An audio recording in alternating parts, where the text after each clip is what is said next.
Bonjour, après avoir terminé l'exercice numéro 1 dans la vidéo précédente, continuons maintenant avec l'exercice numéro 2. C'est un exercice de cours. Nous avons ici 3 transmissions différentes.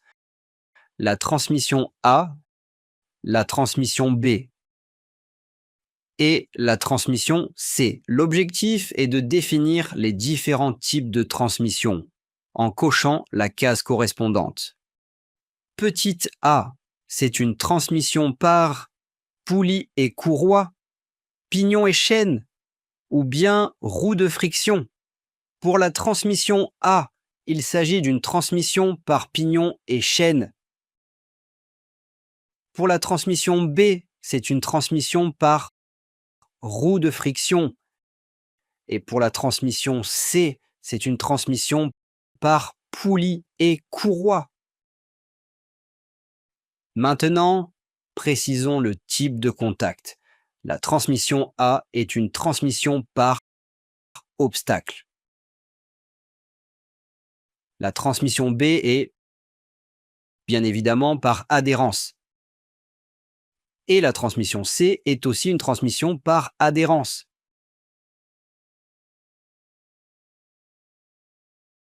Petit b, c'est une transmission par courroie, par chaîne ou directe. Pour la transmission A, c'est une transmission par chaîne. Pour la transmission B, c'est une transmission directe, c'est-à-dire ni courroie ni chaîne. Et pour la transmission C, c'est une transmission par courroie. Petit c, l'arbre moteur et l'arbre récepteur sont proches ou éloignés. Dans la transmission A, les arbres sont éloignés. Dans la transmission B, les arbres sont proches. Et dans la transmission C, les arbres sont éloignés. Petit d, les deux roues tournent dans le même sens ou le sens inverse. Pour la transmission A, les deux roues tournent dans le même sens, comme c'est souvent le cas avec les chaînes. Pour la transmission B, les roues tournent en sens inverse, car elles sont en contact direct. Enfin, pour la transmission C, les deux poulies tournent dans le même sens, car elles sont reliées par une courroie non croisée. Ainsi, nous terminons cet exercice numéro 2. Passons maintenant à l'exercice numéro 3.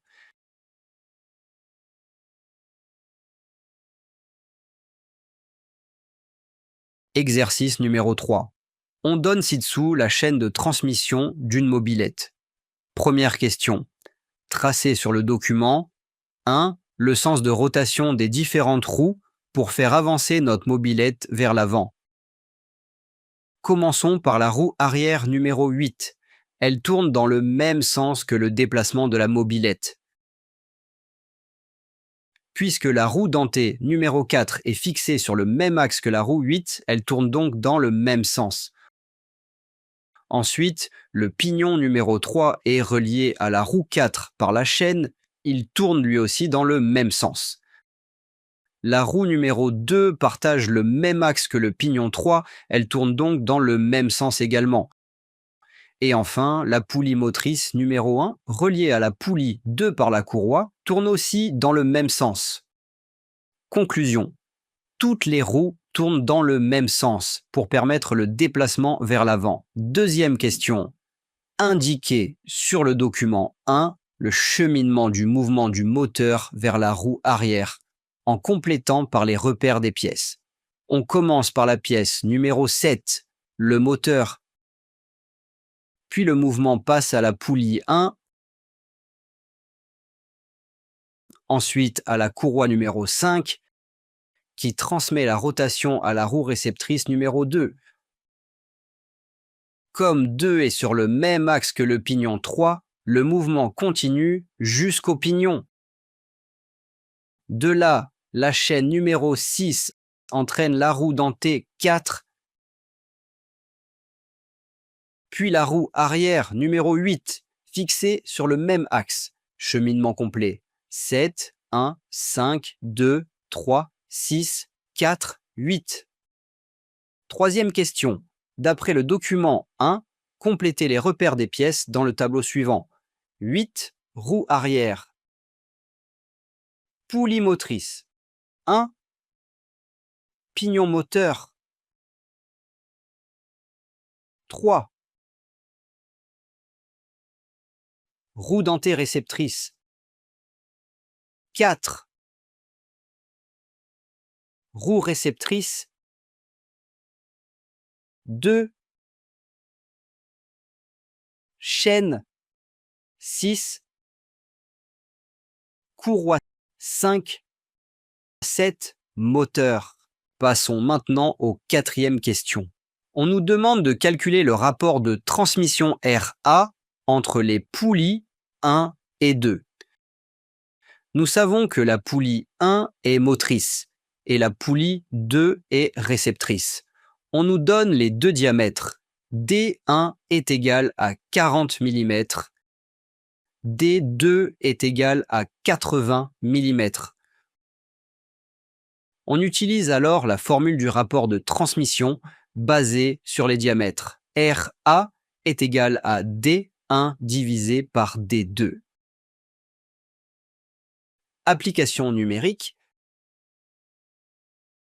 40 divisé par 80.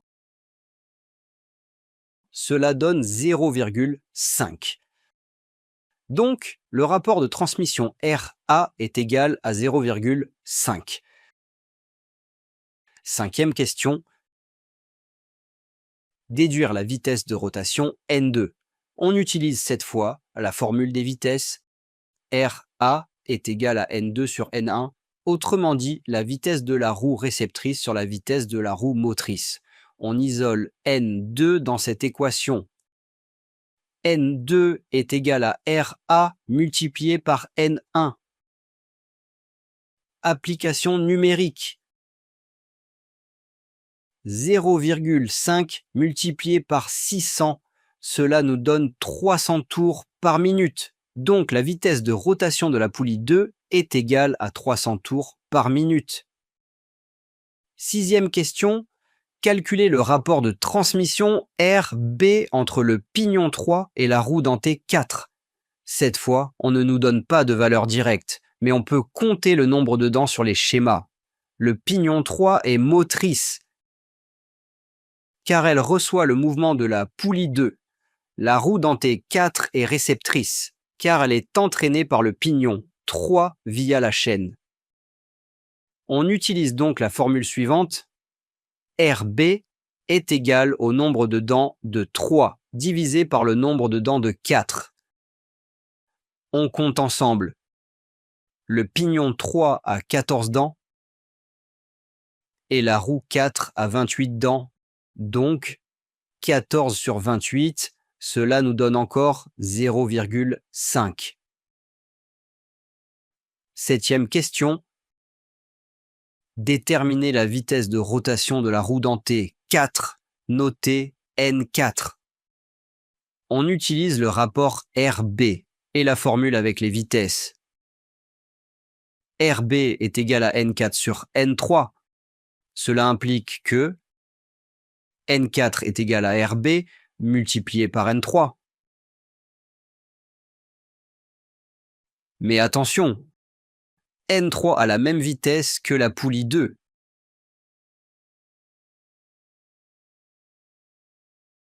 C'est-à-dire 300 tours par minute.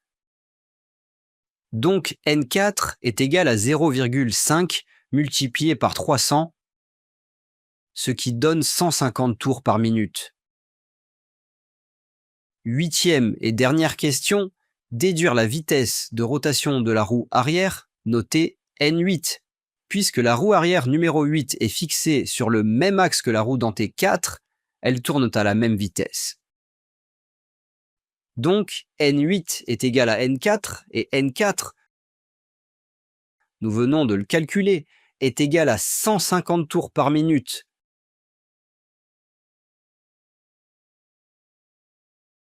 Ainsi, nous achevons la première série d'exercices sur la transmission de mouvement. Merci pour votre attention et à très bientôt pour de nouveaux exercices.